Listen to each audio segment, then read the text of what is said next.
As a fan of true crime, I've come across some really baffling cases, but none filled with the intrigue of Bobby Dunbar's story. And stay tuned until the end for the surprising revelation that changes everything.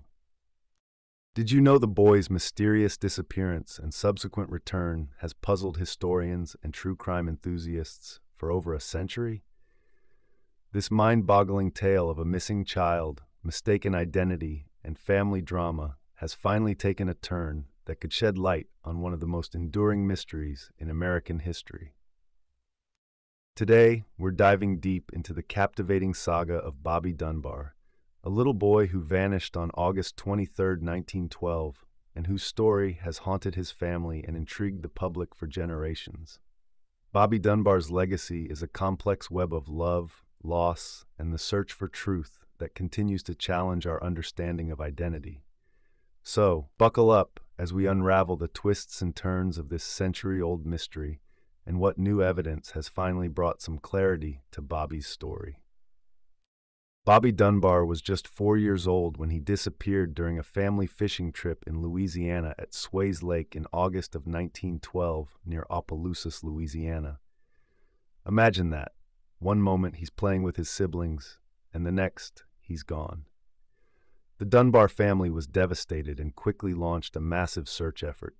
His mother, Leslie, and his father, Percy, searched everywhere, but finally called the police after having no luck. Local police were joined by state police to search for the little boy. They went as far as to even use dynamite in the water to try to force the body to the surface, and even captured and dissected alligators. Nothing worked. The search lasted for days, but Bobby was nowhere to be found. The local community rallied around the family, and the story made headlines across the country. 8 months later, the family received a tip that a boy resembling Bobby was found in Mississippi. The family was ecstatic. Could this be their lost son? He was with a man named William Cantwell Walters of North Carolina, who was a traveling handyman, which might explain why he was in Mississippi. He claimed the boy, Charles Bryce Anderson, was the son of his brother and the boy's mother, Julia Anderson, and that he was watching over him.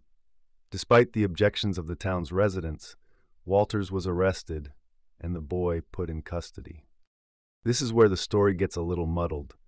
One account was that the boy immediately recognized his mother, Leslie, and even shouted "Mother" when he saw her. Another account says that the Dunbars couldn't immediately confirm that the boy was theirs. However, the following day, Leslie declared that he was indeed her son. But just a few days later, Julia Anderson appeared and confirmed that the boy was her son and not the Dunbars. She confirmed Walter's story that she asked him to watch the boy for a few days. She was looking for work and needed time to find a job. However, her search took much longer than expected. Instead of just a few days, the job hunt took months, and the boy remained in Walter's company. With this new evidence, the police placed the boy in a lineup to see if Julia could identify him. But she couldn't. The next day she returned to the police and said the boy was her son Bruce, contradicting herself. That's when the courts got involved. The boy's identity was called into question, and the Dunbars faced an uphill battle to prove he was indeed their son. But Julia Anderson didn't have the money for a long legal fight. The courts declared that the boy was Bobby Dunbar, and the family took him home. William Walters was convicted of kidnapping and sentenced to prison, where he spent 2 years. His attorney appealed, and the state decided not to go through with another trial due to cost. Walters maintained his innocence until the end of his life. But was it really Bobby? As the years passed, doubts began to surface. Many people believed that the boy was not Bobby, but rather a different child entirely. Years later, even Bobby's own mother, who had identified him at the trial, later expressed uncertainty about her son's identity. The boy was raised as Bobby, grew up, got married, and passed away in 1966. Fast forward to the early 2000s, where a breakthrough occurred. Researchers decided to take a closer look at the Dunbar case using modern DNA technology. They exhumed the remains of Bobby Dunbar's younger brother, Alonzo, and analyzed the genetic material. The results were shocking. The DNA did not match the boy who was raised as Bobby.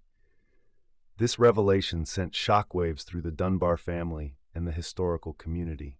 The boy who had lived as Bobby Dunbar for decades was actually a different person. So, who was he? Well, it turns out he was a boy named Bruce, who had gone missing around the same time. The mystery deepened, but at least we had an answer. The Dunbar family faced immense grief after losing Bobby, and the legal battles only added to their trauma. There were accusations of deception, and the media frenzy didn't help either. Imagine living under a microscope, with everyone scrutinizing your every move. As the years went by, the Dunbars struggled with their memories of Bobby. The personal tragedies they experienced only compounded the heartbreak of a family torn apart by loss and uncertainty about their own history. Public sentiment towards the family fluctuated, with some supporting their plight while others questioned their motives. The pressure was immense, and the emotional toll was heavy. By the time the DNA evidence came to light, many family members had passed on, but those who remained began to reconcile their past. The truth about the boy raised as Bobby started to heal old wounds, even though it didn't bring back the lost child. The revelation allowed the family to finally let go of the haunting questions that lingered for generations. They began to embrace the idea that Bobby's story wasn't just about a missing child, but also about resilience and the quest for truth. This new understanding of their family history has since become part of their legacy, reminding them that while the past can be painful, it also shapes who they are today. The sad ending to the story is that Bobby was never found. Bobby's story is steeped in mystery, identity, and the lengths people will go to in search of their loved ones. The complexities of Bobby's life and the subsequent revelations have not only altered how his family views their history, but they also challenge us to think about the nature of identity and belonging. Bobby Dunbar's disappearance may have been a tragedy, but it has become a profound tale of love and the relentless pursuit of the truth. Please leave your thoughts in the comments below. If you know someone missing, make sure to report it to NamUs at the link in the video. If you enjoyed this dive into the Bobby Dunbar mystery, make sure to hit that like button and subscribe for more fascinating stories from history. And hey, if you want to learn more about other incredible unsolved mysteries, check out my other videos here.